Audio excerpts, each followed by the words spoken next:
왜 내게 성령 주셔서 내 마음을 감동해. 주 예수 믿게 하는지 난 알 수 없도다. 내가 믿고 또 의지함은 내 모든 형편하시는 주님 늘 도와주실 것을 나는 확실히 아네. 주 언제 강림하실지 혹밤에 혹낮에 또 주님 만날 그것도 난 알 수 없도다. 내가 믿고 또 의지함은 내 모든 형편 하시는 주님 늘 돌보아 주실 것을 나는 확실히 아네.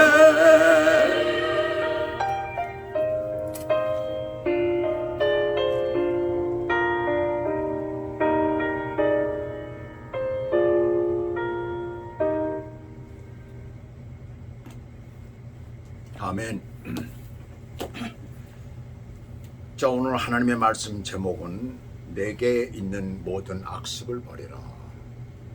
그렇게 제목을 붙였습니다. 내게 있는 모든 악습을 버리라. 잘못된 습관과 버릇을 버리라 라는 그런 의미죠. 제목을 잘못된 습관과 버릇을 버리라 라고 그렇게 제목을 붙이는 게 더 좋을 것 같습니다.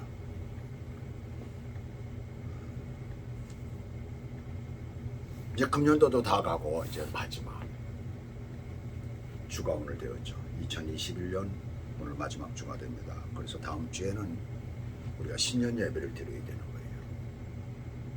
자, 그렇다면 우리가 이 마지막 2021년을 보내면서 한 해 동안 살아오면서 우리가 좀 하나님 앞에 부족했던 부분을 우리는 생각을 하게 됩니다. 또 우리가 주님 앞에 온전치 못했던 것도 우리가 생각을 하게 되고 우리의 나쁜 것들을 또 생각을 하게 됩니다. 정말 내가 주님 앞에 온전히 살았을까? 한 해 동안 과연 주님이 기뻐하시는 삶을 살았을까? 라고 봤을 때에 우리 앞을 가로막는 것들이 있죠. 여러 가지가 있습니다. 그 중에 대표적인 것이 우리의 잘못된 습관과 우리의 잘못된 버릇이다 라고 이렇게 얘기를 할 수가 있습니다. 그래서 우리는 이 마지막 때에 우리가 또 금년 한 해를 우리가 보내면서 우리가 주님 앞에 어떻게 서야 될 것인가를 생각해야 되기 때문에 그래서 우리에게 있는 좋지 못한 어떤 습관, 버릇을 버려야 되겠다라고 해서 오늘 우리가 본문을 선정을 했습니다. 그래서 사무엘상 2장 12절에서부터 17절까지의 내용입니다. 아까 제가 본문을 다 읽어드렸죠. 사무엘상 2장 12절에서부터 17절까지의 말씀을 보고 엘리 제사장의 두 아들 홈리와 비누아스 우리가 너무나 잘 알죠. 교회 다니는 사람들은 누구나 다 아는 그런 이름입니다. 그들의 잘못된 부분들 그것을 우리가 보면서 좀 고쳐야 나가야 되겠어요. 오늘 나이 많은 그 선생님이 제자를 데리고 숲속으로 산책을 나갔어요. 그래서 둘이 얘기를 나누며 걷다가 선생님이 갑자기 발을 멈추고 그 옆에 있는 네 식물을 가리켰습니다. 첫째 식물은 이제 막 땅을 뚫고 나오고 있었고 두 번째 식물은 흙 속에 제법 뿌리를 내리기 시작하고 있었고 그 다음에 셋째는 작은 나무가 되어 있었고 네 번째 나무는 다 자란 나무였어요. 선생이 제자에게 말했습니다. 첫째 식물을 뽑아보아. 그 제자가 가가지고 그건 뭐 아주 쉽게 뽑았죠. 뭐 이제 땅을 뚫고 나오고 있기 때문에 너무 쉽게 뽑아줬습니다. 그때는 선생이 이제 제자에게 다시 얘기를 합니다. 이제 둘째 식물을 뽑아라. 청년은 뽑기는 했지만 조금 힘이 들었어요. 그때는 이번엔 또 이제 세 번째 식물을 가리키면서 가서 뽑으라고 그랬는데, 세 번째 식물에서는 좀 나무가 어느 정도 적게 자랐잖아요. 온 힘을 다해서, 젖먹던 힘을 다해가지고 뽑아냈었습니다. 그랬더니 이제 선생님 마지막에 다 자란 나무를 가서 그것을 뽑아내라고 그러는 거예요. 근데 그 나무는 다 자라 있었기 때문에 청년이 두 팔로도 단지 가지를 흔들 수 있을 뿐이었지 끄떡도 안 하네. 가지만 흔들리지 절대로 끄떡도 안 하는 것입니다. 그때 선생님은 제자에게 이렇게 말했습니다. 자, 이제 너도 보다시피 우리 인간의 나쁜 버릇도 바로 이런 거란다. 처음 생겼을 때는 하나님의 도우심으로 쉽게 잘라버릴 수가 있는 거예요. 그러나 그것이 오래되면 힘들단다. 아무리 기도를 하고 진지하게 사투를 벌인다고 해도 나쁜 버릇은 이기기가 어려운 거야 라고 이렇게 제자에게 얘기를 했던 것이에요. 신앙생활도 그렇습니다. 처음부터 길이 잘못 들여지면 그 잘못 들여진 버릇, 그 습관, 그 생각 같은 게 고쳐지기가 굉장히 어려워요. 기도 안 하는 버릇을 갖게 되면은 하나님 앞에 갈 때까지 기도 제대로 안 합니다. 또 성경을 안 보는 버릇 갖게 되면 성경도 보지를 않아요. 그냥 덤벙대고 그냥 덮어놓고 신앙생활을 하는 것입니다. 또 출석하는 것도 게을리하는 사람은 끝까지 게을리하려고 들어요. 그것이 깊어지면 깊어질수록 그렇습니다. 예수님을 만나면 좋은데 만나지 못하면 그렇게 된다는 얘기예요. 근데 예수님을 만나면 달라지죠, 사람이. 만나지 못하면 끝까지 그 버릇이, 또 만나고 난 뒤에도 그 버릇이 남아있어서 그대로 해나가는 그런 사람들도 있다는 얘기예요. 자, 오늘 본문에 나오는 엘리 제사장의 두 아들 홈리와 비누아스를 오늘 성경은 행실이 나쁘다라고 얘기를 하고 있어요. 더군다나 1장 3절에 보시면 제사장이라고 했습니다. 보세요. 아버지도 제사장, 이 아들도 제사장이라는 얘기. 제사장은 어떤 직업이에요? 하나님 앞에 제사를 드리는 사람이잖아요. 제사를 드리는 사람은 언제나 삶의 모습이 올바라야 되고 행실이나 모든 것이 똑바로야 되는데 그렇지가 못했다라는 것을 여기서 우리들에게 가르쳐주고 있습니다. 오늘날 목사님, 아버지가 목사님이고 아들이 목사다라는 것을 얘기를 하고 있는 것이나 똑같아요. 그러나 반드시 그런 것은 아닙니다. 그런 것은 아니지만 우리가 주의 깊게 이 말씀을 봐야 되는 것이죠. 왜 그러냐면 이것은 목사님들을 향해서 하는 얘기가 아니에요. 모든 그리스도인들을 향해서 하는 얘기입니다. 그 사실을 우리가 알아야 됩니다. 자, 모든 그리스도인들은 뭐라고 그래요? 제사장이라고 그랬잖아요. 그 근거가 어디에 있습니까? 베드로전서 2장 9절에 보시게 되면 그러나 너희는 택하신 족속이요 왕 같은 제사장이요. 그 다음에 뭐라고 그랬어요? 거룩한 나라요. 그 다음에 그의 소유된 백성이니 이는 너희를 어두운 데서 불러내어 그의 기이한 빛에 들어가게 하신 이의 아름다운 덕을 선전하게 하려 하심이라 그랬어요. 자, 이 말씀이 무슨 얘기입니까? 우린 모두가 다 예수 믿는 사람은 옛날엔 제사장들만이 하나님 앞에 들어가서 제사를 드리고, 오늘 여기 보니까 홈리와 비누아스도 그 아버지가 제사장인 것을 그것을 그대로 이어받아가지고 그들도 제사장들이라 하나님 앞에 제사를 드리는 일에 그들이 관여를 했겠지만은 오늘날은 예수 그리스도를 믿는 영접한 사람들, 거듭난 사람들은 누구나가 다 하나님의 제사장들이다라는 것을 여기서 말씀하고 있는 거예요. 그래서 우리 모두에게 해당된다는 얘기입니다. 그렇다면 오늘 엘리 제사장의 아들들이 되는 홈리와 비누아스가 잘못된 이 잘못은 누구의 잘못이 되겠습니까? 오늘날 우리들의 잘못도 된다는 것을 우리가 이 말씀을 통해서 알아봐야 됩니다. 그래서 이 잘못된 행실, 그들이 가지고 있던 습관, 그들이 가지고 있던 이 버릇을 오늘날 우리들이 배워서 잘못된 것들을 바로 우리가 알고 깨달아서 이 부분을 우리가 오늘 배워서 그래서 그 모든 것들을 고치고 주님 앞에 바로 나가야 되겠어요. 자, 첫 번째로 보게 되면 12절 다시 보시면 여호와를 알지 못하더라라는 말씀이 나와요. 하나님을 제대로 알지 못했기 때문에 하는 짓이 그대로 나타난 거예요. 그들이 평소에 행하던 관습이 나오고 있어요. 관습이라는 말은 우리가 자칫 듣게 되면은 어떤 정해져 있는 규율, 그리고 보통 그들이 만들어 놨던 습관적으로 했던 그것을 얘기를 하고 있는데, 그것은 그때 당시에 제사장들이 행하는 그 버릇이 아니라 그 아들들의 버릇이라는 것이 분명히 이 본문에 나오고 있습니다. 그래서 습관이라고 얘기를 하는데, 관습이라고 하는데, 이것은 습관으로 거꾸로 돌려서 우리가 얘기를 할 수가 있는 거예요. 한마디로 버릇이라는 얘기입니다. 전통적인 어떤 내려온 관습을 말하는 것이 아니라 습관적으로 행하는 그런 행위를 여기서 말하고 있는 거예요.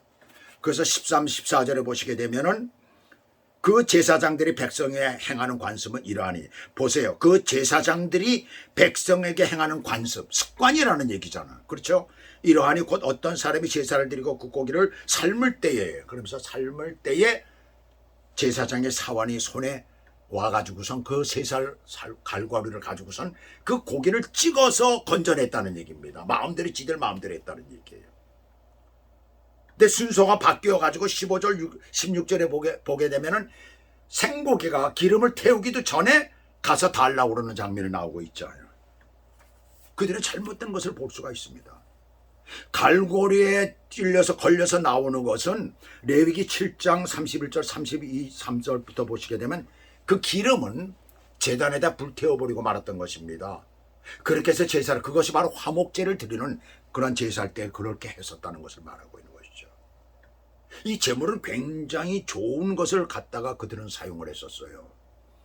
그래서 온전해야 되고 또 부정하지 않아야 되고, 그 다음에 흠 있는 것을 드리게 되면 저주를 받는다고 그랬어요.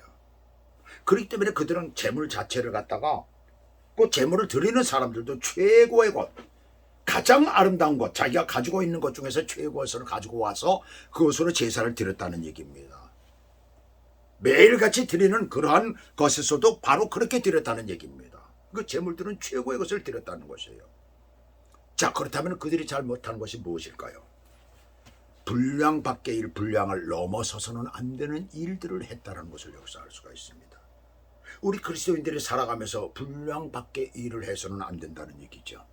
그리스도인이 살아가야 되는 그러한 일들 가운데에서 그것을 넘어서는 삶을 살아서는 안 된다는 것을 여기서 우리들에게 말해주고 있는 거예요. 우리 모두가 제사장 된 사람들이라고 한다면 가슴 깊이 우리가 그것을 새기면서 이 세상을 살아가야 된다는 것입니다. 그 다음에 두 번째, 또 한 가지가 뭘까요? 자신들의 생각을 쫓아서 그들은 행했다는 얘기죠. 하나님의 뜻에 따라서 살아야 되는데, 하나님의 말씀에 따라서 살아야 되는데, 하나님이 우리 가운데 명령하는 것을 우리가 듣고 거기에 순종하며 살아야 되는데 자기의 뜻에 따라서 살았다는 것입니다. 그 다음에 뭐예요? 주님이 정하신 법도를 갖다 그들은 무시했다는 얘기입니다. 무시를 했다는 거예요. 자, 이 잘못된 것들이 계속되면 어떻게 될까요? 습관이 되어버리고 말죠. 어떤 사람이 덧니가 심하게 났잖아요. 덧니가 심하게 났는데 그 덧니 때문에 입술이 완전하게 닫혀지지 않으니까 하는 습관이 있는 거예요. 입술을 이렇게 핥는 그런 습관이 있었어요. 근데 나중에 이제 그 덧니가 너무나 배기 싫고 또 좋지 않기 때문에 그것을 빼버리니까, 빼버렸으면 그 다음부터 하지 말아야 되는데 한 몇 개월간은 그 버릇이 그대로 나와가지고 그대로 하는 거예요. 자기도 모르게. 나중에 보니까 그것이 고쳐지더라고요. 우리가 세상살이 할 때 정말 주님 앞에 온전히 들어오지 못했을 때 했던 그러한 버릇들, 습관들이 예수 믿고 난 뒤에도 그대로 행해지는 그런 일들이 많이 있습니다. 완전히 고쳐지기가 쉽지가 않은 거죠. 3살적 버릇 80까지 간다라는 그런 말도 있잖아요. 자, 그들이 제사장이라면, 바로 우리들이라면 최소 한도의 관심은 가졌어야 되는 것입니다. 제사를 드리는 데 대해서. 그런데 전혀 그렇지가 못했던 거예요. 마태복음 25장에 보시게 되면 달란트 비유가 나오죠. 5달란트, 2달란트, 1달란트 가진 사람들을 그 종들에게 각각 주고 주인은 멀리 타국으로 떠나버리고 말아요.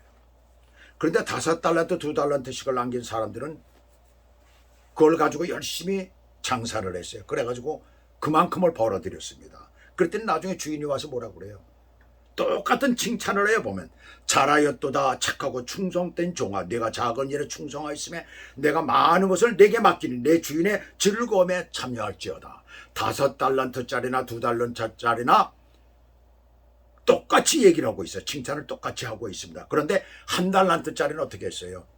그 돈을 혹시나 자기가 잃어버릴까 봐 그래가지고 땅에 파묻었다라는 얘기입니다. 자, 여기서 말씀하고 있는 것은 뭡니까? 거기 앞에 보면 15절에 보시게 되면 25장 15절에 보시게 되면 각각 그 재능대로 주었다는 얘기입니다. 그 사람이 가지고 있는 재능대로 줬다는 얘기입니다. 한마디로 내가 어떤 재능을 주를 위하여서 할 수 있는 그런 재능이 있는데 그것을 사용하지 않고 그대로 파묻어 버리는 것을 얘기를 하고 있죠.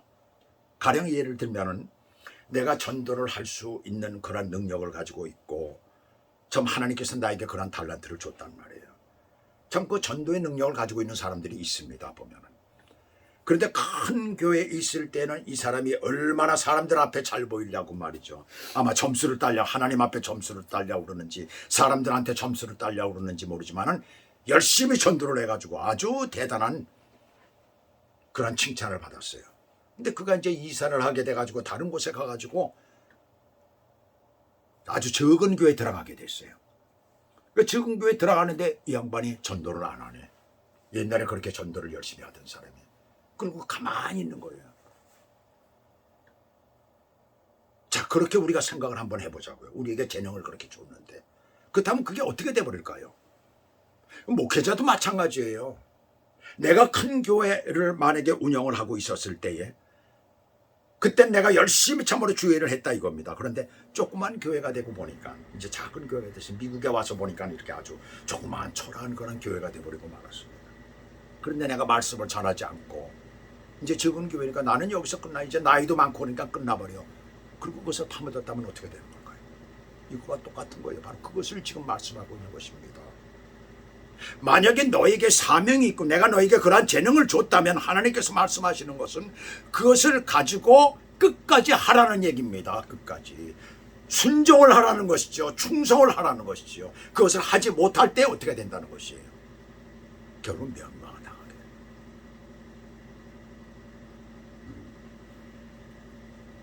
1963년 일본 규슈 지방의 한 탄광 폭발로서 한 400명 정도가 몰살을 했다고 해요. 그리고 일본의 그 요코하마와 도쿄 사이에 열차가 있는데 그 열차가 3중 충돌을 해가지고 사망자가 약 200명 정도가 나왔다고 합니다. 엄청난 큰 사건이었다고 해요. 그런데 두 가지 다 어떤 문제가 있었느냐면 작은 못 때문에 생긴 거예요. 작은 못 하나 때문에. 탄광 폭발 사고도 연결하는 못이 빠져버려가지고 그래가지고선 그 열차가 굴러가지고 그렇게 됐다고 합니다. 엄청난 폭발 사고가 일어났다고 해요. 그 다음에 열차 3중 추돌 사고도 그 바퀴에 못이 하나 빠져가지고 그래서 문제가 생겼다고 합니다. 작은 것 하나 우리가 우습게 생각하고 우리가 별로 크게 생각하지 않은 허술하게 생각할 수 있는 그것으로 말미암아 그건 엄청난 사고가 일어났다는 거예요. 작은 소홀함 때문에 큰 사고가 난 것처럼 우리의 신앙생활도 작은 부분이라도 우리가 소홀히 여기지 말고 우리가 하나님 앞에 최선을 하며 나아가야 될 줄로 믿습니다. 그 다음에 두 번째는 17절 보시면 이 소년들의 죄가 여호와 앞에 심히 크면 그들이 여호와의 제사를 멸시함이었더라 라고 말씀하고 있어요. 자, 제사장의 사원이 와서 세 살의 갈고리 뭡니까? 지금의 삼지창하고 똑같은 거예요. 그것을 찔러로 나오는 것을 자기 것으로 삼은 거예요. 근데 그렇게 할 수 있는 게 아니에요. 제사법에 있는데 제사법에서 함부로 그렇게 찔러서 아무것이나 찔러가지고 가져가야 되는 것이 아니라는 얘기입니다. 그 삶고 난 뒤에 그것은 제사를 드리고 나서 삶고 난 뒤에는 가슴과 뒷다리 부분 하나를 갖다가 아론의 그 자손들에게 주는 거죠. 제사장직을 맡은 사람은 모두가 다 아론의 자손들 아니에요. 그건 그들에게 주는 거예요. 그들에게만 해당된 것입니다. 그런데 그것을 아무것이나 찔러서 먹는다는 건 뭐예요? 하나님께서 말씀하신 것을 멸시했다는 것을 말하고 있잖아요. 또 15절 16절에도 보게 되면 거기에서 아직 제사도 드리지 않은 것을 갖다가 기름이 붙어 있는 거, 한마디로 요즘 얘기를 한다면은 고기에 마블링이 있는 것을 얘기를 하는 거예요. 소고기에 마블링이 있는 거죠. 그 마블링 있는 것이 맛이 있잖아요. 그러니까 그것을 갖다 구워 먹으면 맛이 있잖아요. 그 기름을 쫙 빼면 뭐예요? 근데 그렇게 가져가지 못하게 되는 거예요. 근데 그것을 멸시했다는 것입니다. 한마디로. 그것은 바로 하나님을 멸시한 것이 되는 것이죠. 하나님의 제사를 멸시했다는 것입니다. 바로 그러한 이상한 교리를 가지고 있으면, 그러한 이상한 생각을 가지고 있으면 하나님 앞에 망하게 되는 거죠. 그래서 이상한 교리를 가지고 있는 그런 교단들도 있잖아요. 옛날에 저 유병원에 대해서 우리가 얼마나 잘 압니까? 세월호 사건 같은 것도 사실은 박근혜 대통령 잘못은 별로 없어요. 전혀.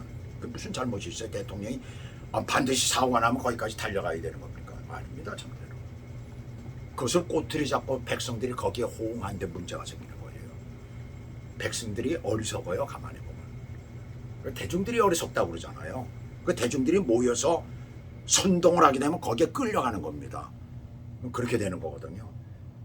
이번에 박정희 대통령이 뭐 어쩌면 사면을 받아서 나온다라는 얘기가 지금 나오고 있어요. 아마 뭐 금년 말에만 나온다라는 그런 얘기가 있는데 모르겠어요. 가봐야 하는 거지만 또 마음이 변해서 어떻게 될지 모르겠지만, 그러나 그 사람 전혀 죄 없는 사람입니다. 어떤 분, 저는 법을 모릅니다. 잘 모릅니다. 잘 모르지만 어떤 법은 우리의 상식 수준을 훨씬 넘어서질 않아요. 우리의 상식과 거의 같습니다. 보면 법이라는 건 그렇게 만들어지는 거죠. 모두가 원하는 그런 대로 만들어지는 것이기 때문에. 자, 그 세월호 사건 보면은 누구의 잘못이에요? 선장의 잘못이 크죠. 그들은 그렇게 행했었어요. 그 전에도 그렇게 다녔었습니다. 그때도 마찬가지로 그렇게 다녔어요. 그러면 그 위험한 지역을 지나가면 선장이 깨어 있어야 되는 거예요. 그리고 자기가 간섭을 해줘야 되고 지시를 해줘야 돼요. 그런데 자기 방에 들어가서 옷까지 벗어버리고 반바지 차림으로 그러고 누워서 자빠져 자고 있었어요. 죄송합니다. 자빠져 잤다고 그래서. 자빠져 잔 게 맞아요. 그런 사람한테 붙이는 게 뭘 붙여야 되겠어요. 자빠져 잤다고 그래야지. 결국 소홀하게 하는 바람에 무시했기 때문에, 법칙을 무시했기 때문에 그렇게 된 거예요. 자기 할 일을 무시했기 때문에 그렇게 된 것입니다. 다윗이 가장 어렵고 힘들 때에 자기를 따르는 많은 사람들이 있었잖아요. 몇백 명의 사람들이 따르고 있었을 때에, 그때에 나발이라고 하는 사람의 그러한 집 근처에 가가지고선 이제 천막을 치고선 있었어요. 근데 양식이 떨어져 버렸네. 그 많은 몇백 명을 갖다 먹여야 되는데, 근데 그때 그들이 있으면서 그 부근에 다른 악한 것들이, 그 도둑대가 그때 많았었거든요. 산적들도 많았고, 그렇기 때문에 웬만해 잘 사는 집들은 공격을 하고 습격을 해가지고 막 강탈해가고 이러는 그런 시대였거든요. 근데 그것은 이제 그 주변에 있는 포도원도 막아주고 이래가면서 거기서 있었어요. 근데 양식이 떨어졌네. 그래서 나발이라는 사람의 부자집에 가가지고서는 좀 양식 좀 달라고 그랬더니, 물론 부하들을 보냈죠. 그랬더니 뭐라고 그래요? 얼마나 지독한 모욕적인 말을 했는지 모릅니다. 그때 그 얘기를 듣고 다윗이 뿔이 나버린 거예요. 그래서 400명의 군사를 이끌고 가서 완전히 진멸을 시키려고 그런 거죠. 없애버리려고 그런 거죠. 그러면서 다 가지고 오려고 그런 거죠. 물건들을. 그때 그 부인이 아비가일이 듣고선 깜짝 놀란 거죠. 자기 남편의 그 어리석음을 보고. 그 얘기를 듣고 하인들로부터. 그래서 다윗한테 가가지고 손이 발이 되게 빌면서 용서해달라고. 그러면서 뭐라고 얘기를 합니까? 우리 남편은 불량한 사람입니다. 어리석은 사람입니다. 이 불량자라는 말은 어리석다는 얘기, 미련하다는 말입니다. 바로 오늘 본문에서도 이 홈리와 비느하스에 대해서 그렇게 말씀하고 있어 불량한 사람이다라고 말하고 있습니다. 그래서 그 사람이 어떤 일을 벌였죠? 하나님의 제사를 멸시했던 것입니다. 또한 레위기 10장에 보면 아론의 첫째, 둘째 아들 나답과 아비후가 각기 향로를 가져다가 다른 불을 담아서 여호와께 분향함으로 죽임을 당했지요. 하나님의 법이 있는 거예요. 제사의 법이 있는 거예요. 그것을 무시하고 자기 마음대로 했다는 얘기입니다. 레위기 18장 4절 5절에 보시게 되면 너희는 내 법도를 따르며 규례를 지키라. 이를 행하면 그로 말미암아 살리라. 그러나 행하지 아니하면, 법도를 지키지 아니하면 어떻게 죽여버린다는 얘기죠. 한마디로. 그대로 지키지 못했기 때문에 저주가 내린 것이에요. 그래서 하나님께서 엘리 제사장에게 말씀을 하시잖아요. 그것도 나중에는 엘리 제사장에게 나타나지는 않아요. 사무엘에게 나타나가지고 얘기를 합니다. 엘리 제사장이 나타났을 때에는 조심을 하라는 거죠. 경고를 하시잖아요. 근데 사무엘에게 나타나서 말씀하실 때는 뭐라고 해요? 내가 이 엘리의 가문을 갖다 쓸어버리겠다고 그러잖아요. 그래가지고 4장에 보시게 되면 그 며느리가 아이를 낳다가 죽잖아요. 아이만 낳고. 그 다음에 5장에 보시면 어떻게 됩니까? 그 홈리와 비나스가 죽어버립니다. 전쟁에서. 하나님께서는 자신을 위하여서 예배 드리는 자, 그 예배를 무시하는 자를 그냥 두지 아니하신다는 사실을 여러분들은 믿으시기 바랍니다. 마지막 세 번째로 하나님의 말씀을 마음대로 변개하고 있습니다. 이들은 제사장으로서 하나님의 제사법을 누구보다 잘 아는 사람들이에요. 그런데 자기 마음대로 하고 있잖아요. 사실 그것은 이단들의 특징이에요. 자기 마음대로 해석하고 뺄 거 빼고 붙일 거 붙여버리고 마는 것입니다. 성경은 분명히 말씀하고 있죠. 요한계시록 22장 제일 마지막 18절 19절 보시게 되면 이런 말씀이 나와요. 가감하지 말라고 했어요. 마음대로 하지 말라는 것입니다. 예를 들어 여호와의 증인들을 보면은 그들은 예수 그리스도를 인간으로만 얘기를 합니다. 그러니까 신성의 부분을 전혀 얘기를 하지 않는다는 얘기예요. 예수 그리스도는 신성과 인성 두 가지를 같이 겸유해서 이 땅에 오신 분입니다. 그래서 완전한 인간이 되셨고 완전한 하나님으로서 이 땅에 오신 거예요. 오직 예수님 한 분뿐입니다. 요번에 한국에 대권 도전한 어떤 사람 자주 매번 대통령 선거 때 되면 나오더라고요. 대통령 후보로. 그 사람이 돈이 얼마나 왜 어떻게 그렇게 돈이 많은지 난 이해가 안 가는데 그 사람 보게 되면 자기가 신이랍니다. 전번에 어떤 인터뷰에 나왔는데 보니까 자기가 신이래요.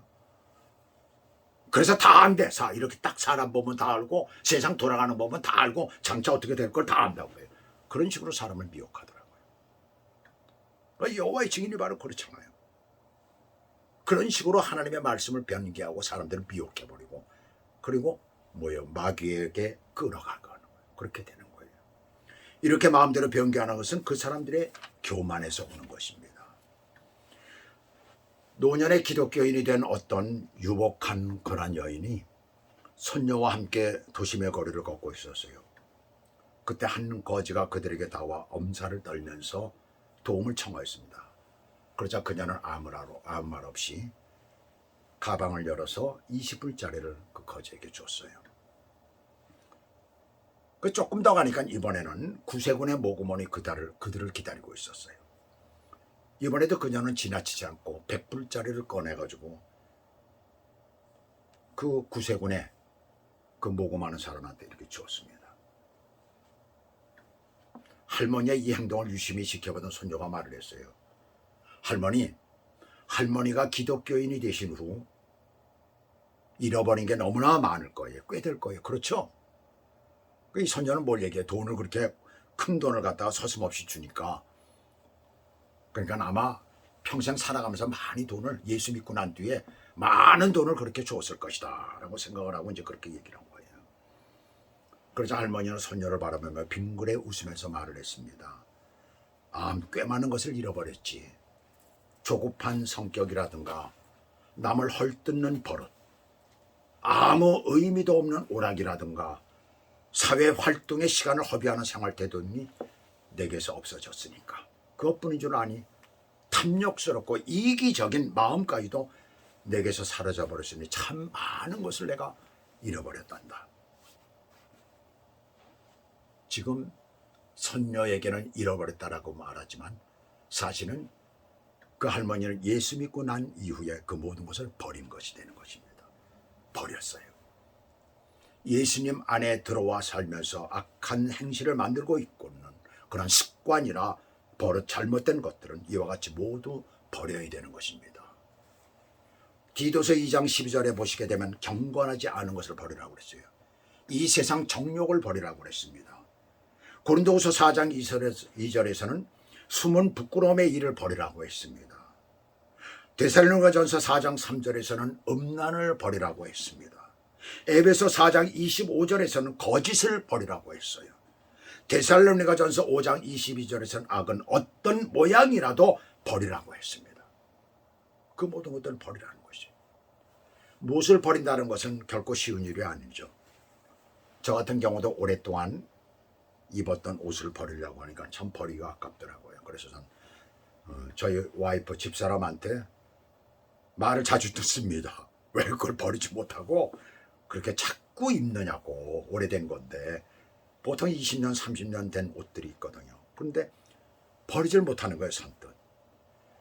자, 그런데 내 안에 있는 행실들을 버리라고 하는데 그렇게 쉽겠어요? 쉽지 않습니다. 그러나 나는 옳다고 생각했던 것들을 버린다는 것은 너무 어려운 일이지만은 그것들을 버려야만이 내가 사는 것이에요. 예수 안에서 내가 다시 사는 것입니다. 오늘 마지막 주일입니다. 예, 마지막 주일이에요. 아직 남은 며칠이 있죠. 그동안에 우리는 우리 안에 있는 것들, 내가 버리지 못한 것들 돌아보면 얼마나 많은지 모릅니다. 저도 금년 들어와가지고 좋지 않은 버릇이 생겨가지고 코로나 바이러스 집에서 계속 있다 보니까 좋지 않은 버릇이 생겼어요. 그런 것들을 저도 좀 버리려고 합니다. 되도록이면 버리고 좀 절제된 생활을 하려고 합니다. 다시 회복되어야 된다는 얘기죠. 우리가 어떤 생활 속에 갇혀서 살게 되면 정말 좋지 못한 것들이 들어오게 되고 또 그것이 나도 모르게 버릇이 되어버리고 만다. 그것이 하나의 습관이 되어버리고 말죠. 자, 그것들을 우리가 발견했을 때는 즉시 버려야 되는 것입니다. 그렇게 될 때에 우리는 좀 더 주님 안에서 멋진 그러한 생을 살게 될 줄로 믿습니다. 그러한 여러분들이 되시길 주 예수 그리스도의 이름으로 축복합니다.